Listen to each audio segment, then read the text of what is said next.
Sebabnya salah lah. Jadi ada sumbang tagak, sumbang berjalan, sumbang mengecek, sumbang menjawab, sumbang bertanya, sumbang makan, sumbang kurena, sumbang berbagai macam.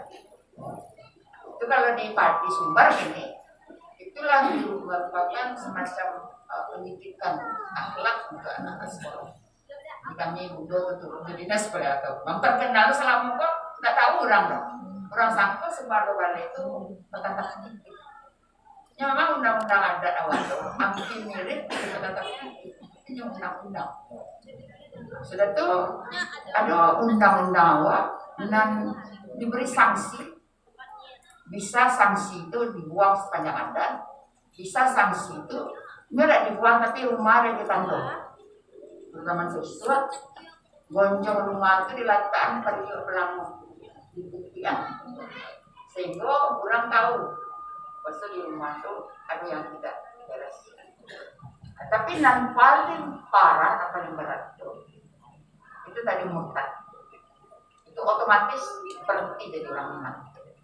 Di orang Minang, ketika warga negara awak selagi masih Islam, hak-haknya tidak hilang. Walaupun nyala di Amerika, di Malaysia, misalnya, tapi kalau di pulang kampung masih ada haknya. Sudah itu kesalahan yang paling berat itu tadi contoh yang menjadi membunuh atau itu otomatis tidak mau pacaran langsung aja.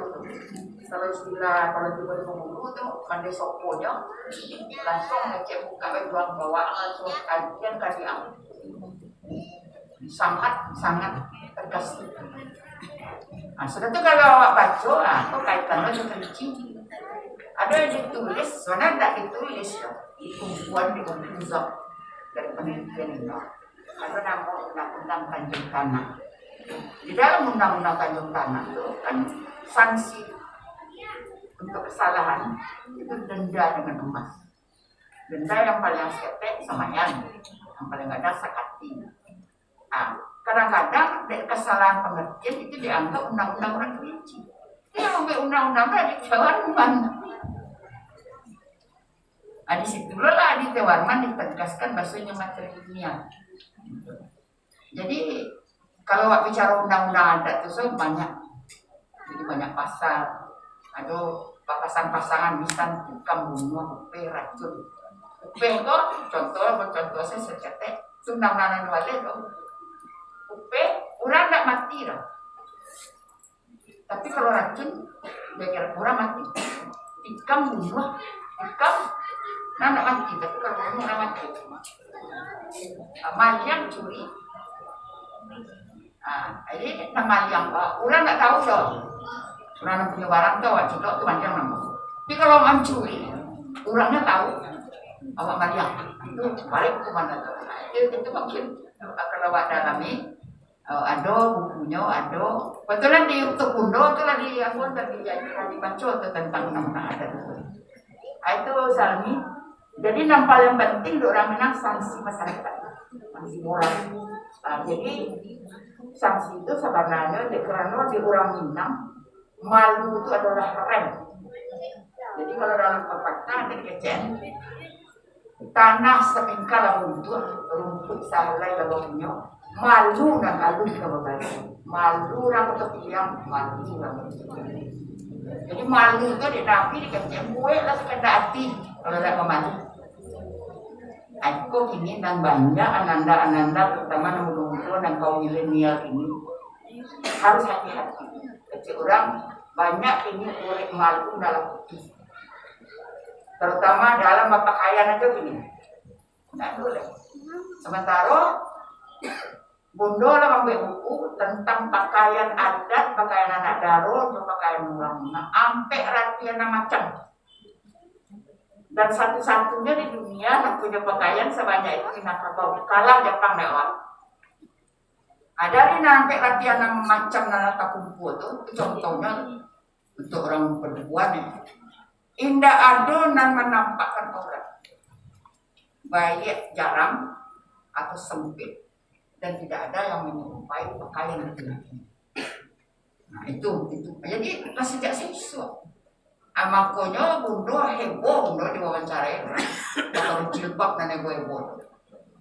Kan menteri keputusan 3 menteri maksud tidak boleh menghimbau atau memaksa orang memakai pakaian seragam dan mendekati satu agama. Di awak kearifan lokal berpakaian dan tertutup aurat itu. Tapi gini, bawa melawan itu kan, cara. Kalau tiba menteri pendidikan, menteri agama, menteri dalam negeri, tidak boleh. Cara. Itu beban Jawa terutama untuk awak Minang. Kalau kamu ketua majelis ulama, pak demo cuma itu dikisir mulai. Ya kan untuk kebenaran masa tidak boleh, main bom pun tidak boleh. Karena kalau ikut dipatuhi kelas mantale main bom tidak boleh. Ini guru di sekolah madrasah dia orang Kristen. Peraturan menteri baru. Jadi awak. Jadi memang kalau tidak awas waspada awak, terutama untuk anak jantan, sebab kalian akan jadi penerus dari keluarga awak. Kalau tidak punya pegangan, akan hanyut awak serantau. Dan pegangan awak itu rujukan awak. Yang paling utama tentu kalau di awak orang Minang adat misalnya syarat misalnya kita bulat syarat mengatur adat memakat. Jadi agama Islam Al-Quran Al-Karim itu yang harus awak pegang.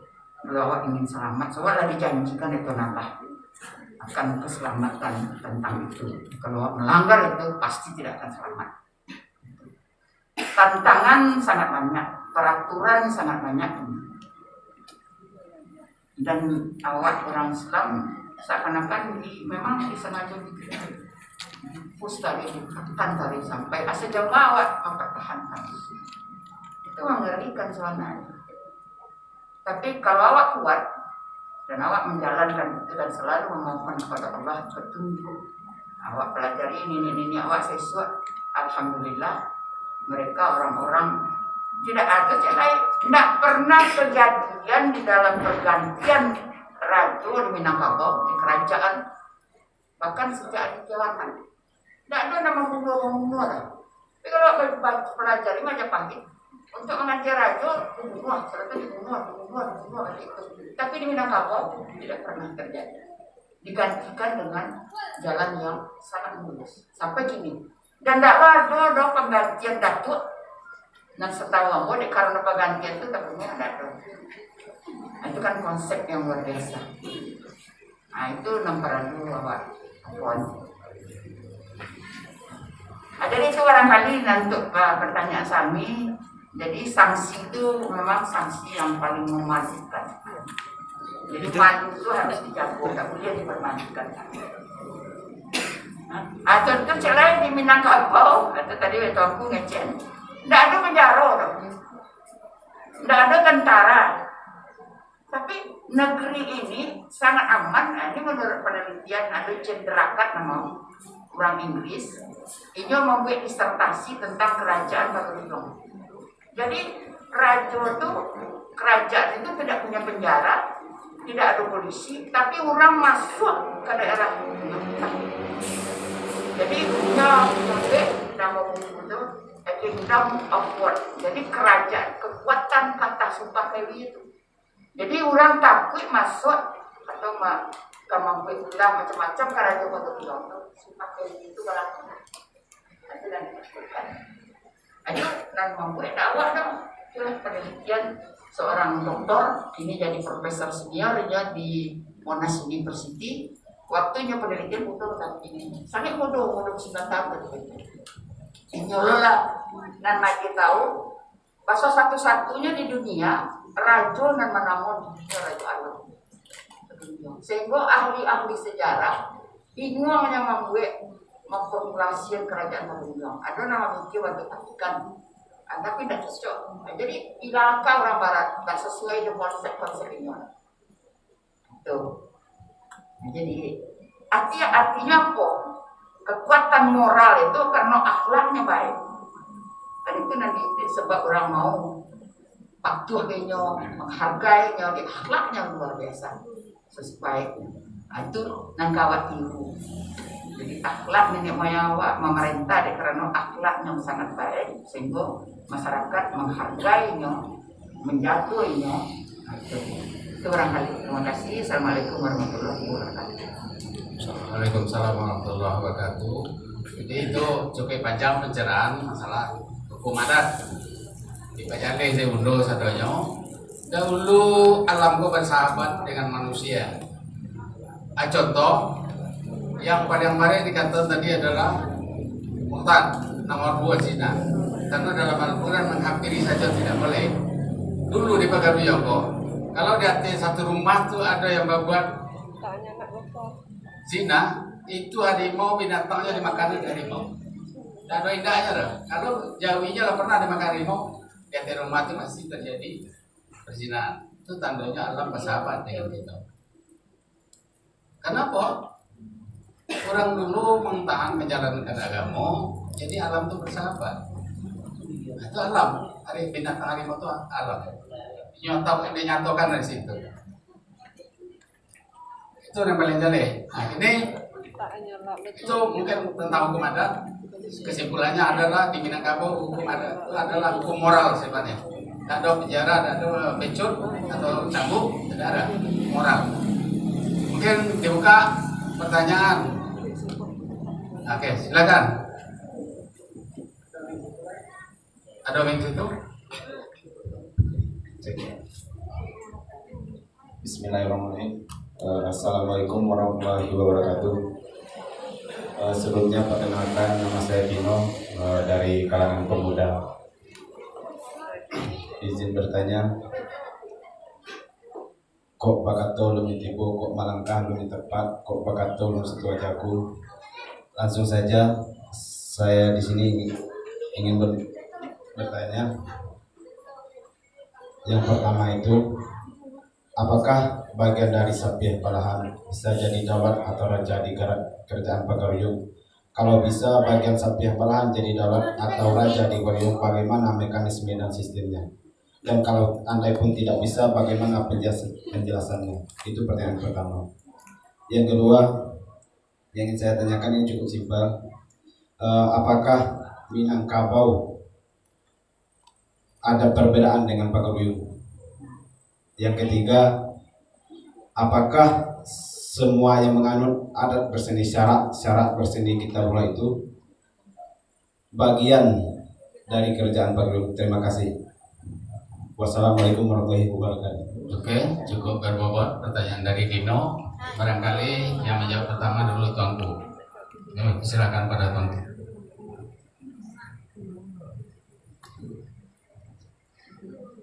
Assalamualaikum warahmatullahi wabarakatuh. Jadi pertanyaan pertama tadi, bukan bisa Sapieh Balan yang tidak alam. Bisa ada untuk diganjil. Jadi tentu dengan persyaratan-persyaratan tertentu.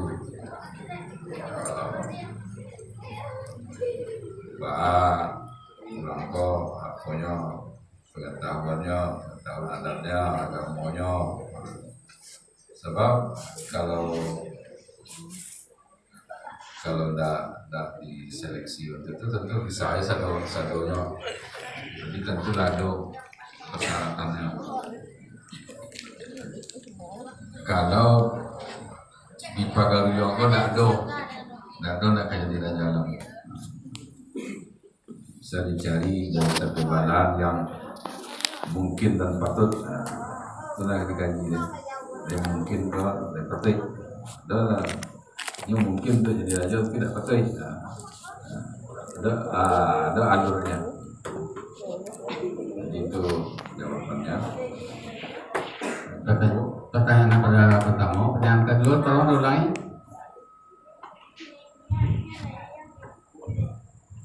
Apakah Minangkabau dan Pagaruyung itu berbeda gitu? Beda. Jadi Minangkabau dengan Pagaruyung. Dulu awalnya kan kerajaan itu dinamakan di karena letak di Pagaruyung, kerajaan Pagaruyung. Wilayahnya Minangkabau.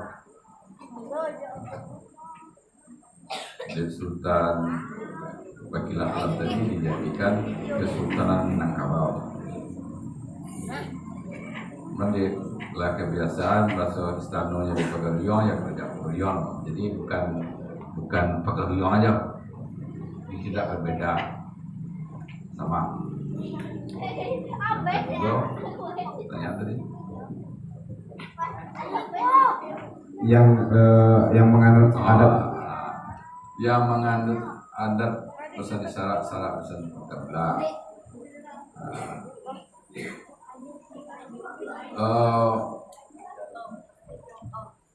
Ditelusuri sejarahnya. Yang pertama ada enggak dan dari Pagariong itu ke Sinan seperti di Gorontalo itu ada pesan syarat tabla.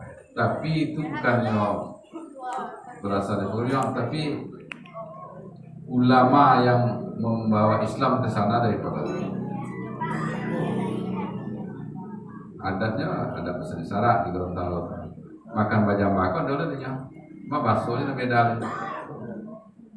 Kebetulan anak mama Tongku jadi asisten dan gua di kantor gubernur Gorontalo. Jadi lah macam itu. Kamu belum makan bajang bakar, ada pesan syarat kita bilang. Tidak orang menangnya. Tapi yang membawa ajaran itu ke situ dari Minangkabau yang menyumbangkan Islam ke Sulawesi. Jadi barangkali itu jawabannya.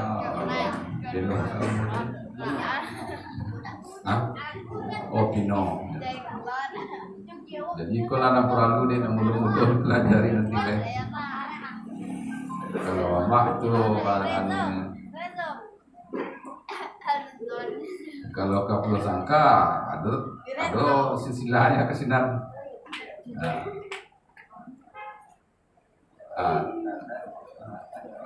Jadi lah ya.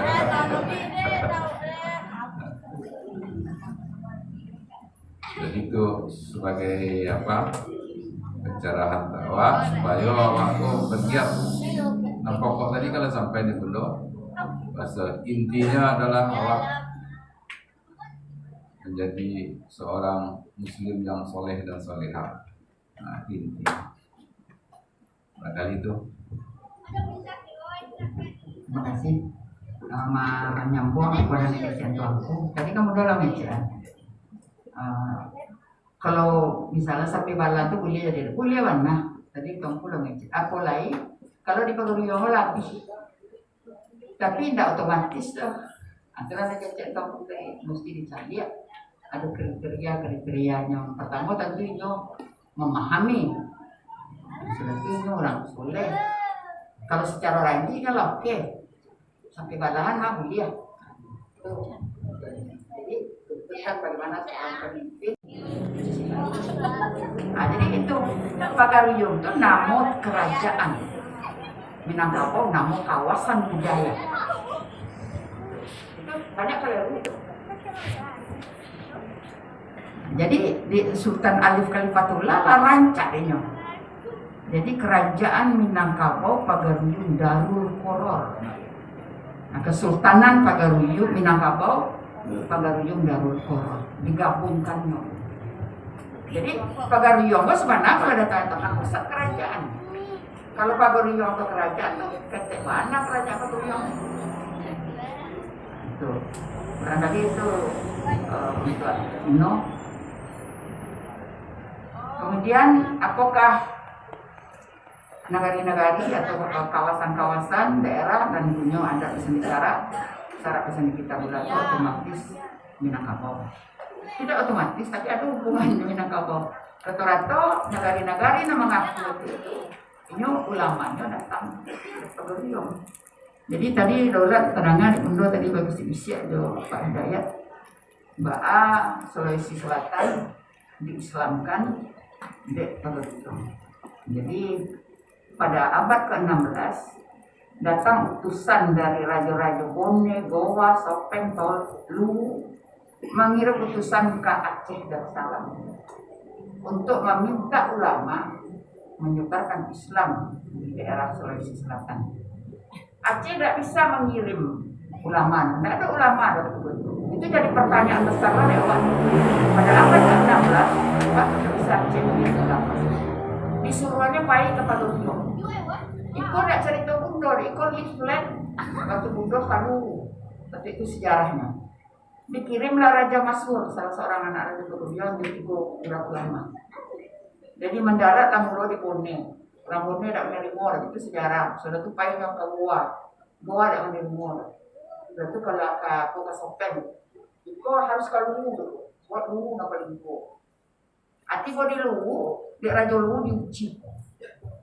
Dan utusan Gom, Datuk Sulaiman nama, kemudian dia gegala Datuk Kumang. Nampak banyak ujian, dan terakhirnya buka cinya negari Lu itu di Tapi Lawit. Dibuka cincin kerajaan, raja dicampakkan ke langit. Tentu ambil, tidak mungkin. Yang ganti lawi itu Datuk Sulaiman, kalau ikan, tangkap ikan yang ada, bersih cincin. Pada saat itu Raja Lu bersahadat, dan kemudian mengecek ke Raja Bone, Raja Sopen, dan Goa. Dan pada 1602 itu di Palopo lah berdiri masjid pertama. Dan itu pengakuan orang situ udah itu nah, jadi itu peranannya, tapi yang perlu awak sikapi abad ke-16 kok tidak ada ulama di Aceh. Aku pasal sementara dalam sampai hari ini masih banyak orang berpendapat bahwa Islam masuk ke awal dari Aceh pada abad ke-14. Sementara kini ditemukan bukti-bukti pada tahun 625 Masehi 25-26 itulah ada datang ke daerah Wahon untuk umat Islam kan. Dan itulah nanti apa di Pak Jokowi di Barus kejadian tempat titik pertama. Nah, itu dapat orang dokumen-dokumen itu di Spanyol. Nah, jadi itu menjadi suatu kajian yang secara bahwa enam alasan Islam. Pak Aceh betul-betul. Itu orang hati jadi banyak dan harus awak pelajari dan awak studi. Akhirnya kok kan sumber-sumber lah banyak. Cuma ada orang perlu Bundo mengikuti itu di YouTube perdebatan segala macam. Jadi aku pun pendapat awak tentu ada latar belakang. Kalau secara di kampus tuh harus ada latar belakang ilmiahnya. Bisa tidak dipertanggungjawabkan pendapat orang dengan sumber-sumber tertentu. Jadi tidak bisa mengambil sumber sembarangan aja. Ada sumber-sumber itu tidak sahih, tidak boleh diambil. Nah, kadang-kadang kacau itu di media sosial. Setiap orang punya pendapat, tidak punya dasar sama sekali. Cuma kadang-kadang di sentimen, dibanci, dan segala macam, nyuguh dan macam-macam. Itu banyak tuh kalau diikuti. Jadi awak harus hati-hati. Apalagi kalau orang sekolah harus ada kajian-kajian metodologinya segala macamnya secara akademik. Nah, kalau tidak bisa dipertanggungjawabkan. Terima kasih. Assalamualaikum warahmatullahi wabarakatuh. Barangkali cukup panjang jawaban untuk Tino dan pertanyaannya juga berbobot. Selanjutnya silakan angkat tangan. Ya.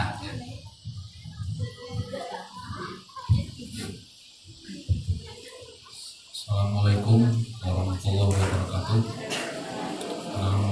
Namo aku Eryadi. Ya kalau disebut dari Depati mah ya mungkin hampir Depati yang ada di Pulau Sangka mungkin aku masuk. Ya kan hampir lah. Ya mak kayak itu. Jadi yang pertama ya ucapkan terima kasih gitu. Ya karena aku sudah bisa tiba di Siko kan, lah jadi orang Siko lah. Nah itu. Jadi pada kesempatan yang kamu tanyakan itu ya yang garis besarnya aja lah, ya kan. Jadi yang pertama kamu kan nanyakan apa hubung yo bukti suruh pindah masa baik hubungannya. Terus yang antara kedua itu hidup di zaman yang sama atau jauh gitu, ya kan? Nah itu. Terus yang ketiga itu hubungan antara Pagaruyung jo Kesultanan Palembang itu ya kira bahan gitu. Jadi saya tuh menanyakan yang garis besar aja, mungkin yang lain tuh ambo ada dapat SKT, jadi bisa jadi dasar untuk ambo rangkaikan gitu. Jadi cuma itu yang ambo tanyakan. Terima kasih atas penjelasannya. Assalamualaikum warahmatullahi wabarakatuh. Ya, pertanyaan secara garis besar dari Aryadi, silakan Pak Bu.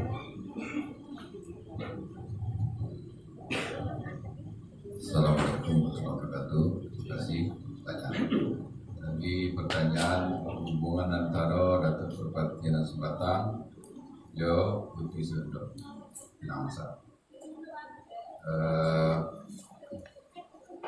Kalau Datuk Perpati dan Sebatang saudara seibu dengan Datuk Ketua Mampungan, ayah lain hubungan seorang ayahnya Pak Jo. Kalau Datuk Perpati dan Sebatang kalau menurut kamu ayahnya akhirnya keberapa si kurang pun tidak selama lagi. Kemudian dari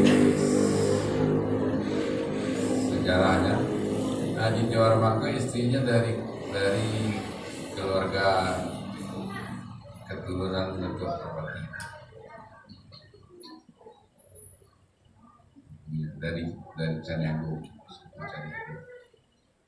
Juga Sultan Bakila Alam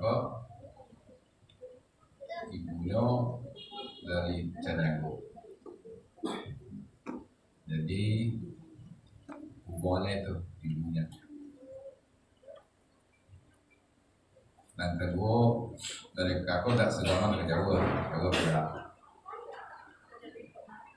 Sementara Aditya Warmangga mungkin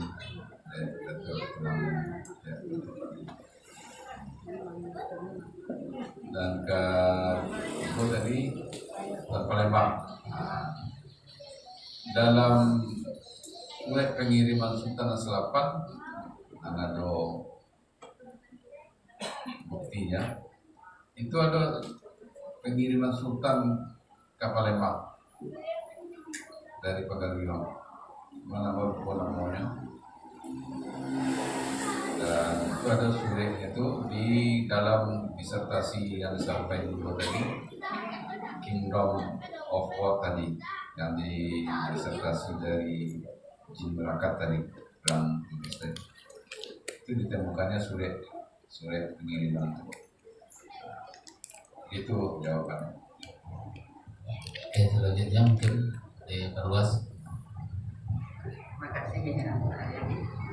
Jadi kalau awak beraja Minangkabau ada dua sumber utama. Yang pertama Tambo, yang kedua sejarah. Tambo terbagi dua, ada Tambo alam, ada Tambo adat. Tambo ini di orang sejarawan itulah dianggap bisa menjadi rujukan. Kalau dulu kan 50-50 kebenarannya. Nah, jadi dinamakan historiografi. Jadi sumber Tambo itu disebut historiografi. Jadi sejarah itu tidak hanya fakta dan tarikh, tapi fakta itu bisa dijadikan sejarah. Jadi beda Tambo jo sejarah, Tambo ada peristiwa, tapi tidak ada tarikh. Nah, contoh tadi nanti jalan di Tongku, Pilo tuh, Datuk Perpati dan Sebatang juga untuk Temanggungan. Itu tidak ada kejelasan di dalam Tambo. Tapi sejarah ada fakta, ada peristiwa, ada tarikh. Tapi dalam kemajuan dunia dalam ilmu kesejarahan, terakhir tuh Profesor Dr. Mestika Z, tapi nyala meninggal. Waktu seminar ada pesan syarat pesan kita bulan tahun 2009 balik, dia membuat tulisan makalah, bahasa ini yang mengecehan Bahasa fakta, dia cerita, dia bisa dijadikan sumber sejarah. Itu. Tapi nyo ingin melanjutkan penelitian, tapi nyo lah tunggu. Tapi yang bahasa Singgung lah sekete, orang Minang, inyo percaya ya Tambo, yakin di sejarah. Ada di Tambo tuh, kalau baca lihat banyak pendapat, atau terjadi perbedaan pendapat. Tapi nanawa ada sampai 47 Tambo, ada ditemukan di Minangkabau. Dari sampai 47 itu 30 di Leiden disimpan di Museum Leiden, 10 di Museum Nasional di Jawa di Jakarta. Kemudian yang 7 itu ada di London, ada di Belanda. Nah, kalau awak baca sampai 47 Tambo itu lado dibuat disertasi di Pak Edward Jan Maris. Ada seluruh Tambo itu ada 6 hal yang sepakat tokoh di dalam Tambo. Yang pertama Sri Maharajadi Raja, ada dalam seluruh Tambo. Yang kedua Putih Indo Jelito, ada di dalam seluruh Tambo. Yang ketiga Datuk Perpatian Sebatang, Datuk Ketumangkongan, Datuk Sri Maharajadi Raja Cakti dalam ada. Itu semua Tambo ngumpet itu. Sebetulnya kini kok di mana bisa membaca Tambo? Dari Tambo dan sampai 47 itu awak nggak tahu, tapi ada orang-orang awak, orang-orang tua awak yang punya perhatian terhadap itu, tapi itu bukan sejarawan. Ini membuat buku tentang Tambo. Ada 8 buku. Ada yang dibuat di Datuk Sri Rajo, ada yang dibuat Sultan Bahari, ada yang dibuat Mahmud, macam-macam. Tapi Tambo dan 8 itu berbagai versi. Tapi nanam tadi sama. Tapi versinya lah menurut interpretasinya masing-masing. Tapi pada dasarnya isi Tambo itu barangkali kalau muda-muda tidak menarik baca Tambo. Pertama Tambo itu tulisannya eja lamo, tidak ada diterbitkan dalam bahasa Indonesia baru dan payah mencarinya. Alhamdulillah sampai Indo di perpustakaan Indo ada. Gitu. Jadi Putih Indo Jelito itu pertamanya punya suami Sri Maharajadi Raja, punya anak seorang itu Sultan Bandung. Kemudiannya Bagala Datuk temannya bahasa. Kemudian Bagala Datuk Ketumangkongan. Kemudian setelah Raja mati, mandinya kawin lagi ya, Jo Cantik Hilang Pandai, beranak balimo, 2 laki-laki, 3 berusi. Nah, setelah itu periangan Padang Panjang kok terbaginya. Jadi anak laki-laki bertiga tadi, yang pertama seorang anaknya bapaknya Rajo, dan mulai tidak Rajo, tapi Andi Samo. Akhirnya di dalam beberapa dari Tambo itu dikecilan, bertiga beradik itu sepakat memperluas periangan Padang Panjang itu. Datuk Ketumangkongan juadiknya Putih Jamilan nyoba jalan ke Sementara. Dan dia membuat sistem kerajaan Koto Piliang, Bajanjang naik, Batanggo turun. Sementara Datuk Perpatian Sabatang juadiknya Putri Reno Sudah atau Reno Yudah itu barangkali lo kali mau kau mendirikan kerajaan Dusun Tuo. Kalau nanti Datuk Ketumangkongan tadi Bungos Tangkai.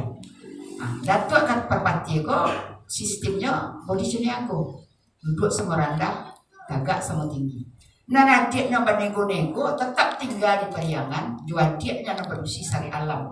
Inyo ndak punya pakai kedua itu kan pisang sekali-kali ikan, pisang tebatu nembagata, kondisinya bukan kotokinya antah. Jadi nyo pakai kedua tuh.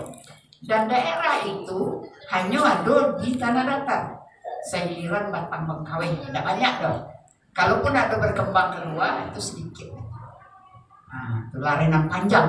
Jadi dia Kelaras tentu ada 2, Kelarasan Buta terdiri dari 2, Koto Piliang, Kodi Caniago, nanti autokrasi, nanti demokrasi. Kemudian larenan panjang memakai kedua sistem itu. Nah, jadi dari situ setelah Aditya Warman memindahkan kerajaan ke Paguyuban ke dalam Tambo, dalam sejarah juga kerajaan Nandi Bungos Tangkai melebur ke dalam kerajaan Paguyuban. Kerajaan Nandi Dusun Tuo melebur ke dalam kerajaan Paguyuban. Di dalam kerajaan Bungos Tangkai, Raja Bungos Tangkai itu otomatis diangkat menjadi Perdana Menteri, nama galah Tuan kita atau Tuanku Penitahan di Sumatera.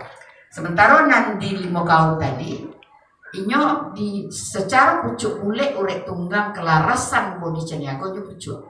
Bitujo dan tadi perintah pucuk bule urek tunggang kelarasan koto pilihan tapi diagi pangkai Perdana Menteri. Sementara nan Datuk Perpatia itu diagi ya dicabut apunyo gajah gadang patah gajah. Jadi kalau sesama pucuk bule setara itu antara Datuk Perpatia dan Datuk Ketumanggungan. Tapi secara ba'a kedudukannya lebih tinggi Datuk Perpatia daripada Datuk Ketumanggungan. Jadi dalam duduk inyo di belakang Raja Alam seketek, tapi di muka penitahan. Namanya gajah gadang patah gajah. Jadi inyo gajah tapi di patah gajah. Dan ba'a kaitannya coba geruyuk. Gajah gadang yang terakhir namanya Datuk Bener Kunyang, galanya Batuka. Di Limo Kaum galanya menjadi Datuk Bener Kunyang, di Bungkus Tangkai menjadi Datuk Bener Putih, di Periangan menjadi dua Datuk Bener Basa dan Datuk Bener Kayu. Itu dasarnya. Kemudian ba'a kaitannya juga pakai kerajaan Pagaruyung tadi. Bandar Kunyang yang terakhir itu nama nobaran nenek gunung di Limo Kaum. Itu yang terakhir sudah itu tidak adanya punah habis. Itu kaitannya itu. Sudah tuh, nah kedua tadi pertanyaannya zaman itu tidak kalau di dalam Tambo tidak ada kejelasan itu. Tapi kalau dalam cerita Tambo pastilah orang itu sezaman bab itu. Jadi kan terjadi pertengkaran. Nah, jadi nama dan kejadian dasar. Karena kalau dijadian dalam sistem kekerabatan secara ayah, tentu ayahnya ada sama dong. Nanti raja ayah, nanti orang besok. Akhirnya mereka sepakat dan dipakai sistem matrilineal karena wandi itu sama. Jadi kedua sistem tadi, foto pilihan kondisi Niago dan Larena panjang dikit di sistemnya sama-sama suku Kamandenya. Dan peristiwa itu menurut Tambo ikolah nan mantap batu batikam. Nah, jadi batu batikam itu batangkanya orang beruradi. Ada yang menafsirkan perang, tapi ada yang menafsirkan bukan perang, tapi bertengkar bertukar pendapat sehingga ada kesepakatan menusuk batu. Nah, jadi ditusuk deh Datuk Ketumanggungan tidak tambuk dia nyorong disusuan deh di Datuk Perpatia tambuk. Jadi masuklah padang tuh kedua-duanya ke dalam kumpang itu. Itu nanti ngecek batu batikam. Ada nama ngecek pao bisa masuk, kemudian dicari besok. Jadi kan bisa singgah situ. Jadi mau jual kali kita masuknya. Itu menurut Tambo. Menurut sejarah itu lain-lain. Kalau jauh serut Pinamasa tentu berdasarkan Ranci Limbago. Tapi tidak sejaman dong. Jo kemenuri itu kan masih dicari dibuktikan orang. Tapi Nanjale dalam Ranci Limbago atau dalam silsilah atau dulu ini dari Bakilat Alam dari Aditya Warman. Kalau dalam sejarah di Kecil Aditya Warman itu mengamini Putih Jamilan. Dia Datuk Ketumanggungan. Sementara Aditya Warman itu bukan orang Islam. Ale mungkin tuh dia kuliah di kawinan. Orang anak Islam itu kan logika wajar mana bisa. Ada perjanjian aktar namanya. Perjanjian aktar itu pun sejarah itu mengecek cuma dari pendapat beberapa orang. Masuk perjanjian aktar itu antara Aditya Warman dan pemuka adat di Minangkabau waktu itu. Sehingga ada perjanjian Aditya Warman tidak dia ini cuma memerintah di hatinya karena negari-negari itu pemerintah penghulu. Itulah yang dikecek buat penghulu rantau beraju itu harus dibuktikan itu barangkali yang pernah aku. Kemudian yang kedua tadi pura lihat dia punya cerita.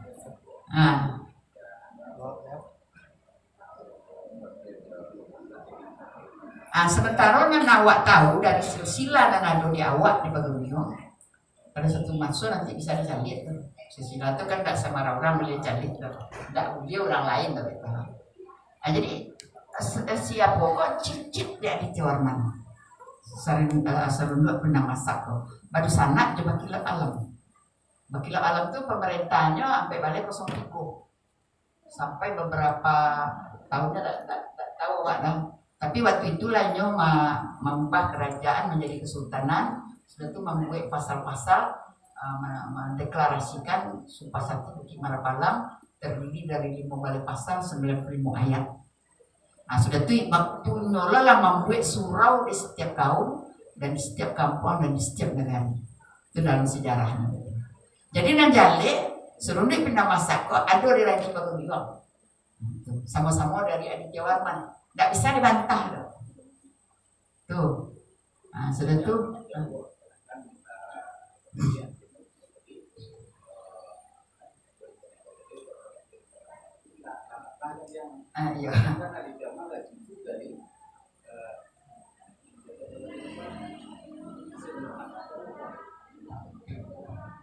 Nah, jadi itu tapi secara silsilah tidak ada masalah. Cuma kan menentukan zaman aja antara perpatian, mempatamuan sebenarnya antara tambo di sejarah. Tapi kalau dibaca dari kesimpulan dari yang meneliti tentang tambo itu sebenarnya isinya menyelaraskan antara adat dan agama. Sudah itu mengecen basura Minang bersana.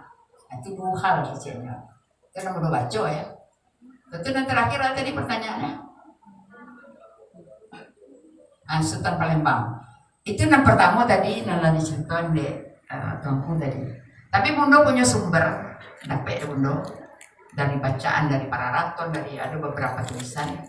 Aditya Warman kok kawin di Sultan Raja Palembang dan punya anak berdua di situ. Para meswara aja, para meswari aja. Para meswara kok menjadi itu mendirikan kerajaan Malaka. Anak dari 40 dari itu menjadi Sultan Palembang.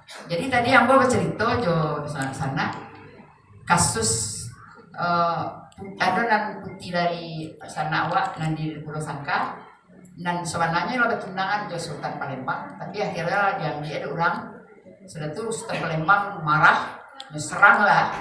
Aku tuh gue dapet ngetawar lah putih dari dalam keadaan hamil. Sudah tuh dibawanya ke Palembang. Harusnya kan kalau nyo apa tunangannya ada rapi orang, tentu tidak mungkin nyo terima lah hamil itu pastilah akan dibunuhnya atau disiksanya. Ternyata enggak. Bahkan lalahi anaknya, bulia dijaput kalau lah umur 7 tahun.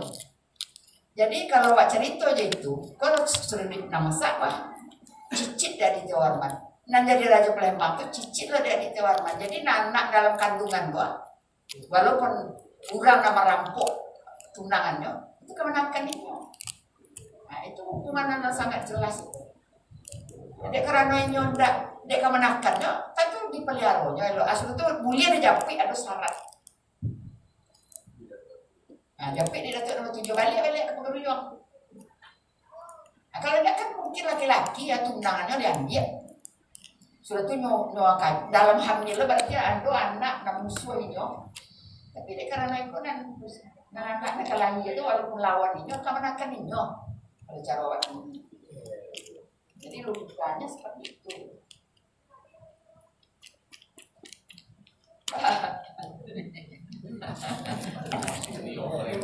Saya berkuyung namun Bundo tidak penting tapi najale itu kaitannya. Dan Baso Aditya Warman itu bininya dulu 3 di Bali juga bini sebelumnya pulang ke Paguyuang sudah itu di Palembang. Sudah itu baru di Minang. Bininya itu anak-anak tadi Anangga Warman, Wijaya Warman baru Bakila Palang. Itu apanya itu. Terima kasih.